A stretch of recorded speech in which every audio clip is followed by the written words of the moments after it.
ვეშე გადაცემა ლაპიანი მე ვარ ნინდა შაჰანოვი. დღეს შენი სტუმარია ნიაკო დიასენცი. ერთადერთი საუნია დედაენაზე. ნიაკო რას პეტყვი დედაენაზე. დედაენა არის წიგნი ქართულ ამბებზე. ნიაკო ვინ დაწერა დედაენა?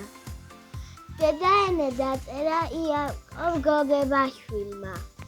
იაკობ გოგებაშვილი იყო მეცნიერი და საბავშვო მწერალი. სად დაიბადა იაკობ გოგებაშვილი? იაკობ გოგებაშვილი დაიბადა სუპერვარიანში. ნიაკო თუ იცი ვინ იყო ოსკარ შმელინგი? ოსკარი იყო გერმანელი ხატვარი, რომელმაც დედაენისთვის ნახატები დახატა. დიდი მადლობა ნიაკო.